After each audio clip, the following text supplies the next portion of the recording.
Hi, if you are overwhelmed with the perfect color wheels and perfect color swatching coming from artists who always make it right, stay tuned and you're gonna see my very flawed version of it.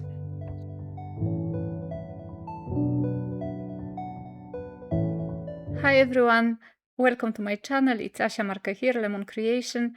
Today I'm gonna be working with watercolors, but it's gonna be a little bit different.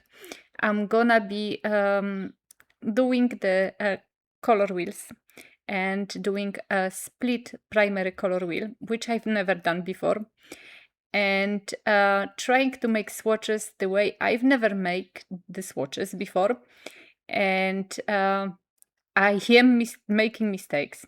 So if you are looking for perfection, if you are a professional watercolor artist, this is not for you, I think.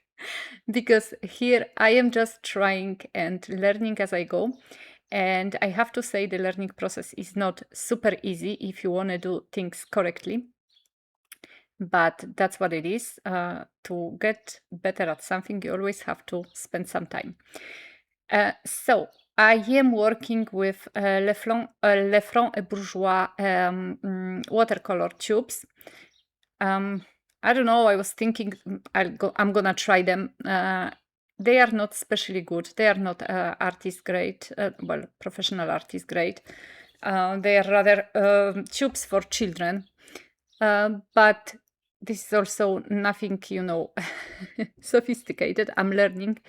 And honestly, I don't actually have a good paints. Good paints in tube anyway. And I wanted to use tubes because I'm thinking it's much easier that way. So I chose these ones. And I'm gonna give you names to the channels I actually follow, and I learn a little bit about this warm and cool triad, and also about the split primary color wheel. So you're gonna get the names of the artists I was watching down below. They do things much nicer than me if it comes to swatching and making the color wheels. But as I mentioned, I'm learning, and I wanted to show you that the learning process is very flawed. So right now I just drew this, well, right now, before I drew these three wheels, two of them with a warm triad and cool triad. They have 12 slots, I'd say, or 12 parts of the pizza in them. And I am now mixing the colors, the three primary colors. This time I'm mixing the warm triad, so warm primary colors. I'll try to give you the names of the paints in the description box below. So let's revise a little bit the color lesson. We have three primary colors, red, yellow and blue. And when we mix them, we can get any other color on the wheel. And we can also make the shades of it and add different values of colors, so we can really play with it. And I absolutely love playing with watercolors to get this effect, because they are very easily mixable.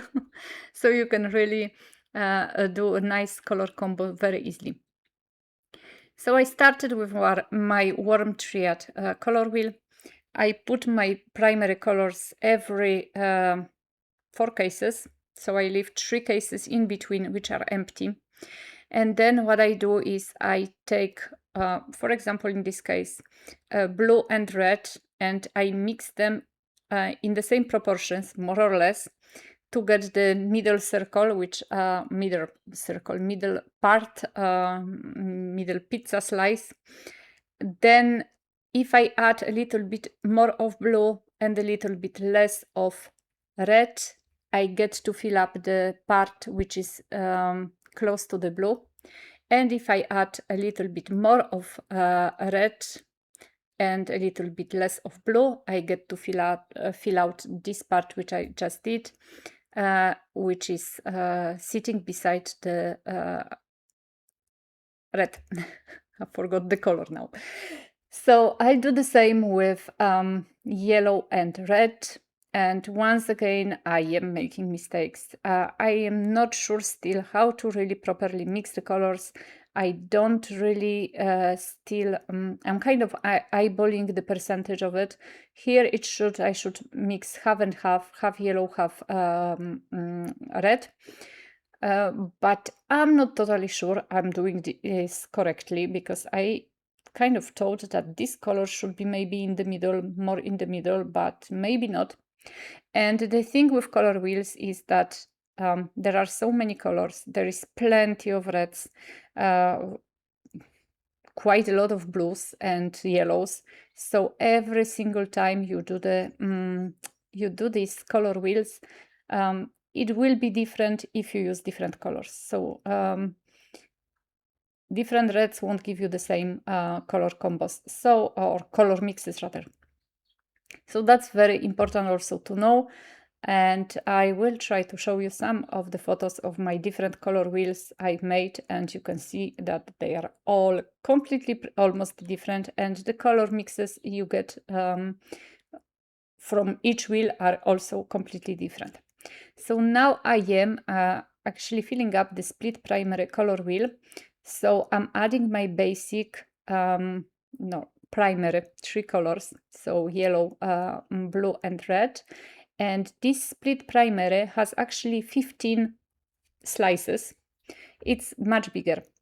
And you're gonna see in a moment why is that. And this time I took the cold combo of colors and or cool combo of colors, and I'm filling up my cool color wheel. While I'm doing that, I am filling up also the primary color wheel. So the whole idea for this split color wheel is that we are gonna be actually later on mixing the warm colors with cool colors, which will give us completely different mix. And so guys, have a look at that. The blue looks quite the same, but it's still wet. So later after drying, it actually has this kind of, yes, it does have the coolish tone to it. Red, of course, you can see straight away, and yellow as well. They are cool. And I'm gonna fill up the same, well, the second circle with the same kind of mixture of color. Well, I mean, the paints are different, the colors are different, but the technique is the same. So a lot of blue and a little bit of yellow, then half blue and yellow, and right now a little bit of blue and a lot of yellow. Guys, I have to tell you, it's not an easy thing to do if you want to do it correctly and if you want to learn along the way. Well, you always learn even from your mistake, or especially from your mistakes. I've made a ton while doing these wheels and while doing swatching.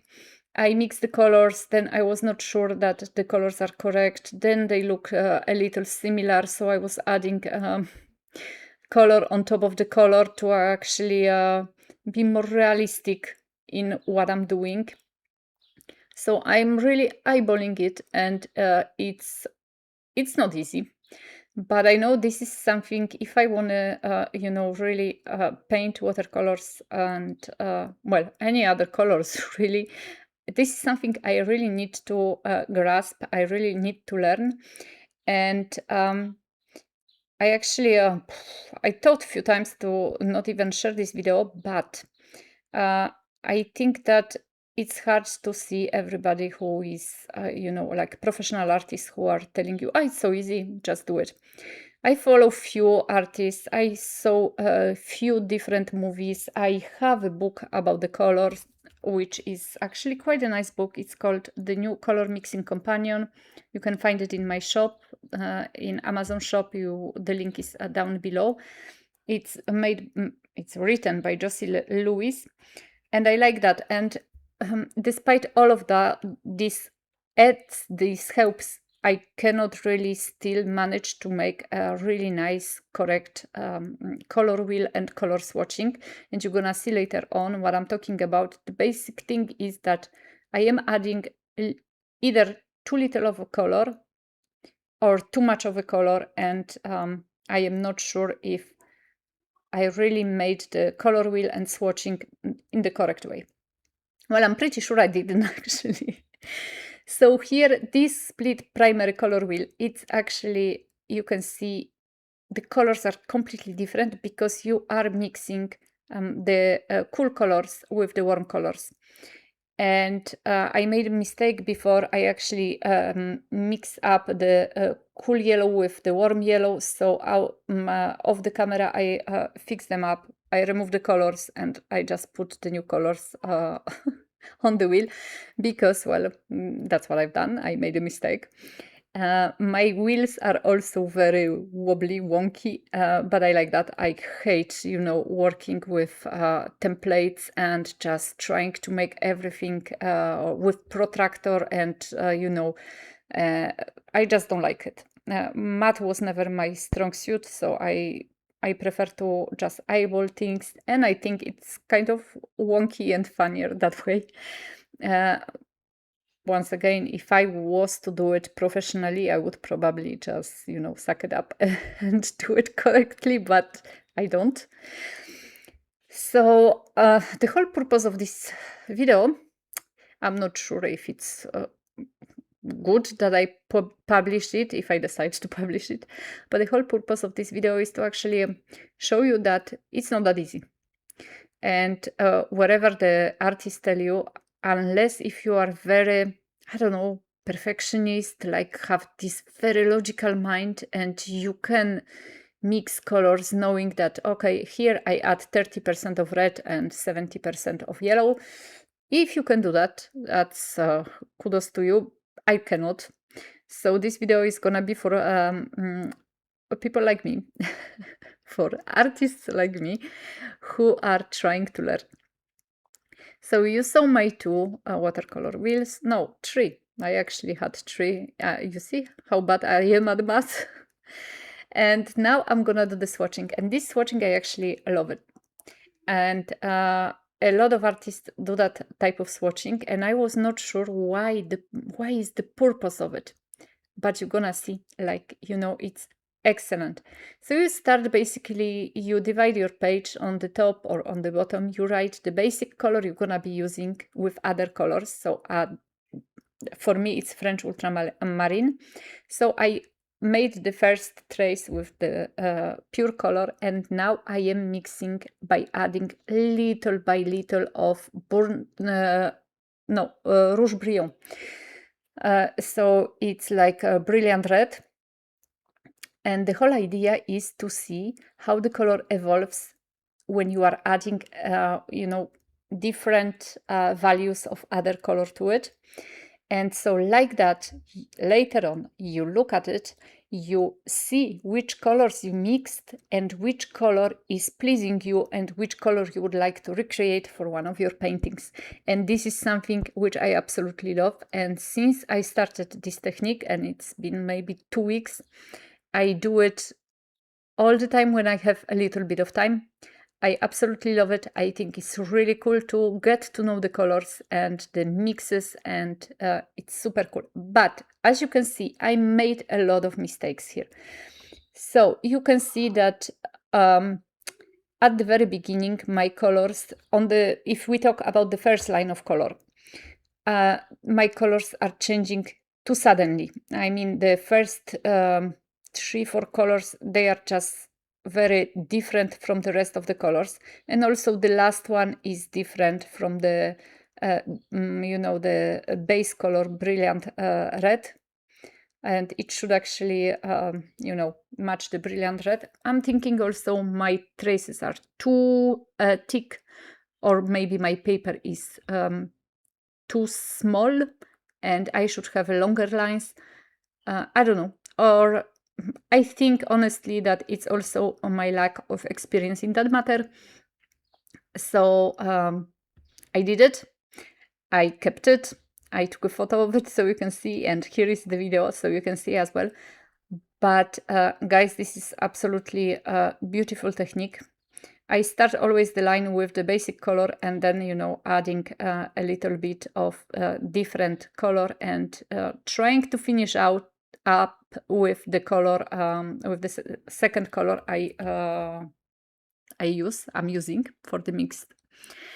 And it really is actually quite, I don't know, zen activity, unless you make something really not great. I mean, unless you make a mistake. But I find this one is even maybe a little bit easier than the color wheel itself, because you know how much of color you have to add. You add a tiny, tiny, tiny splashes of color, and so you continue like that. So this is gonna be it from me in this movie. I'm gonna show you all the photos, the close-ups of the pages I've made. And I hope if you are struggling with colors and color mixing, or you are just, curious about the colors you can make, because that's also something I want to learn, to make my own color combos and color mixes rather. If you want to do things like that, I strongly encourage you to actually experience with your paints and do the swatching like that, because it's a really cool way to know more about the colors, to know more about the mixing, and to just find your favorite colors. Because let's be honest, nobody is gonna ever produce a palette of all the colors. So this is, and just with few colors at hand, you can really create beautiful, beautiful things. So I'm sure you're gonna leave me a comment letting me know what you think about it. I'm sure I'm gonna get a lot of criticism for for doing, I don't know, a kind of a sloppy color wheel and swatches. But once again, I do that, guys, just so you can see that not everything is perfect, not everything is easy. But the most important thing for us as an artist is to actually try and just challenge yourself and try again. I hope you still enjoy this video.